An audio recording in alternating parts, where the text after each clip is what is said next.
Hi guys, अस्सलाम वालेकुम। मैं फिर हाजिर हूँ और इस वक्त हम डिस्कस कर रहे हैं ड्रामा सीरियल मोमा के एपिसोड 32 का प्रोमो, जहां आरा ने किसी का कत्ल कर दिया। इस दफ़ा ये दूसरा कत्ल है जो इस ड्रामे में दिखाया गया है, जो जहां आरा ने किया है, एक्चुअली किया है। अब ये मसला ये है कि जो टीज़र में दिखाया गया है, उसी का कत्ल हुआ है या किसी और का कत्ल हुआ है। और जहाँ तक बात है शाहजहाँ का किस्से की, वो तमाम हो गया या शाहजहाँ को फाइनली रियलाइज़ हो जाएगा कि नहीं, जहाँ आरा की मोहब्बत टू स्ट्रॉन्ग है और मैं आयज़ा को छोड़ रहा हूँ। तो ये सब पता चलेगा अगले एपिसोड में। एपिसोड 32 में सबसे अहम वाक़या जो होगा, वो ये होगा कि जो हमारे सरमद साहब हैं, बहुत बुरे बालों वाले, सैयद जिब्रान वो रोल प्ले कर रहे हैं और क्या प्ले कर रहे हैं। मैंने कहा कि उसने बराबर की टक्कर दी है सबा कमर को। मैं कहती हूँ पूरी कास्ट में बराबर की टक्कर दी है सबा कमर को। लेकिन ये है कि जहाँ आरा का मोजो मर गया है और जिस जिस तरह उसके कैरेक्टर में अब कमज़ोरी आई है, जिस तरह जहाँ आरा अब कमज़ोर पड़ी है बिकॉज़ दुश्मन बढ़ गए हैं और उसका हर बार नाकाम हुआ है, तो अब ड्रामे के अंदर वो जान नहीं रही है। लेकिन एनीवेज़ अब हम ड्रामे को ख़त्म करना है। एपिसोड 32 अगले हफ़्ते आएगी, जिसको असूलन तो सेकंड लास्ट एपिसोड हो जाना चाहिए। लेकिन बिकॉज़ अभी तक उन्होंने अनाउंस नहीं किया, so let's see. Anyways, Sarmad साहब की रिहाई हो गई है बिकॉज जो शाहजहां का किडनैप हुआ था और उसके बाद जहां आरा ने तमाम हथियार डाल दिए, तमाम केसेस वापस ले लिए और अपनी तमाम प्रॉपर्टी जिस पे उसने कब्जा किया हुआ था सरमद का, कि वो सब उसको वापस लौटा दी इन रिटर्न कि वो शाहजहां को कोई नुकसान नहीं पहुंचाएंगे। अब जब इतनी बड़ी कुर्बानी जहाँ आरा ने दे दी है शाहजहाँ के लिए, तो क्या शाहजहाँ भी उसके लिए कुछ करेगा?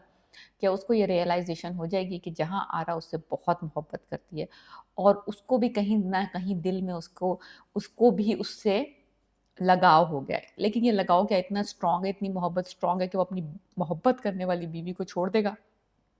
नहीं। जहाँ आरा को शाहजहाँ की मोहब्बत मिलनी नहीं है, ना इस शाहजहाँ की, ना उस शाहजहाँ की, उस वो तो डिज़र्व नहीं करता था जो पहला वाला था। दूसरा वाला बहुत अपनी बीवी का वफ़ादार है, तो वो वाली कहानी होगी नहीं। जैसे मैंने पहले कहा था, इसको जुनैद की बददुआ लगी है कि उसने कहा था कि तुम्हें किसी ऐसे बंदे से मोहब्बत हो जो तुम्हें इन रिटर्न मोहब्बत ना करे और तुम तड़प तड़प के मर जाओ उसकी मोहब्बत में। तो यही अंजाम होना है जहाँ आरा का, जो कि मैं प्रिडिक्ट कर रही हूँ। एनीवे, सरमद साहब रिहा होके आए हैं चच्चा के घर, हवेली में जश्न का समा है। ऐसा लग रहा है जैसे कि कोई बंदा हज उम्रा करके वापस आया। कत्ल के केस में रिहाई मिली है उसको 7-8 साल बाद। उस पे फूलों की बारिश और एग्जैजुरेशन। बट एनीवेज, इस तरह से होता है हमारी सोसाइटीज़ में। कोई रिहा होके आता है ज़मानत पे या अदरवाइज़, उस पे फूलों की पत्तियाँ निछावर की जाती हैं और उसको बड़े ही कोई एज़ाज़ी तमग़ात से नवाज़ा जाता है। एनीवे, सरमद साहब आए हैं वापस और ज़ुलेखा से उनकी शादी होना करार पाई है। होगी या नहीं होगी, ये अलग इशू है। दूसरे सीन में उन्होंने ये दिखाया है जिस पे मुझे सबसे ज़्यादा शक है, कि वो सरमद साहब आके खड़े हुए हैं और वो बिस्तर पे बैठी हुई हैं जहाँ आरा, और वो उसको कह रहा है कि ना मैं तुम्हें जीने दूँगा, ना मैं तुम्हें मरने दूँगा और मैं तुम्हारी ज़िंदगी अज़ाब बना दूँगा, दैट काइंड ऑफ धमकियाँ।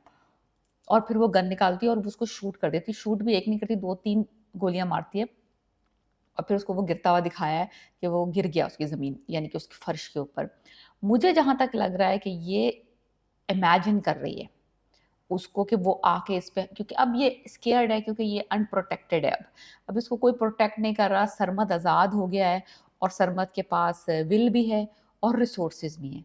तो डेफ़िनेटली जहाँ आरा की ज़िंदगी फुल ऑन ख़तरे में, तो शी इज़ इमेजिनिंग कि वो किसी वक़्त भी, रात में, दिन में, किसी वक़्त भी इसके ऊपर हमला आवर हो सकता है।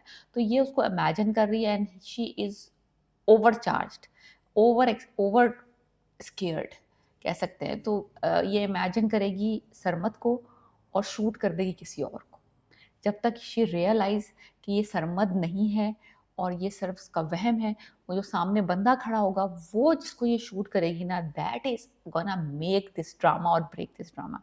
बिकॉज़ अगर तो इसने सरमद को इमेजिन करते हुए शाहजहाँ को शूट कर दिया, that would be the end of it, then this drama is gonna be epic. देखो, 2-3 पॉसिबिलिटीज़ हो सकती हैं। या सरमद की तो मुझे नहीं लगता पॉसिबिलिटी है कि सरमद इतनी आसानी से मारा जाएगा शाहजहाँ आरा के हाथों। ये उसको इमेजिन करेगी क्योंकि ये बहुत स्केर्ड है, डर रही है, अकेली है, तन्हा है और वो आज़ाद हो गया है और वो बहुत कत्ल कर चुका है और शी नोज़ कि वो उसको मार डालेगा। तो डेफ़िनेटली वो इतना पागल नहीं है कि वो उसको ऐसे आ जाएगा करने के लिए। तो मुझे ये लगता है कि कोई और बंदा आएगा and she is in her state of mind कि शी वाज़ स्केयर्ड, और जब वो उसको देखेगी, वो इमेजिन उसको कर रही होगी, गोली किसी और को मार देगी। तो 2, 3, 4 सिनेरियोज़ हो सकते हैं। एक सिनेरियो तो ये हो सकता है कि शाहजहां आए, उसको गोली मार दे। नंबर 2, आशिक भी आ सकता है, आशिक को भी गोली मार लग जा सकती है। तीसरा जो कि बहुत अनलाइकली है कि ये आसिया गोली मार देगी, because Asiya is always around. तो that is also a very devastating, but the epic epic अगर हो करना है इस ड्रामे को, ये कहते हैं ना लास्ट लवाजा जवाल किस्म की एंडिंग करनी है, तो इसके हाथों शाहजहां का कत्ल अगर हो गया, तो that would be fantastic. Like जो जो बची कुची कसर थी ना, वो पूरी हो जाएगी जहां आरा की रोल की, अमेजिंग हो जाएगी। लेकिन ये मैं नहीं चाहती कि शाहजहां मर जाए, but to make this drama over the top, जो कि ये ओवर ऑलरेडी इतना अच्छा ड्रामा है, तो देखने वाली बात यह है कि शाहजहां, क्या शाहजहां मरेगा या सरमद मरेगा या आशिक मरेगा, कोई ना कोई का कत्ल तो होना है अगले एपिसोड में जहां आरा के हाथों। यही लेकिन मेरा जहां तक बैठा है वो सरमद नहीं मरेगा, डेफिनेटली नॉट। तो let's see what happens. And आपको क्या लगता है कि किसकी मौत आई है जहां आरा के हाथों अगले हफ्ते? Please let me know, and let me know what you think about my predictions, and subscribe my channel.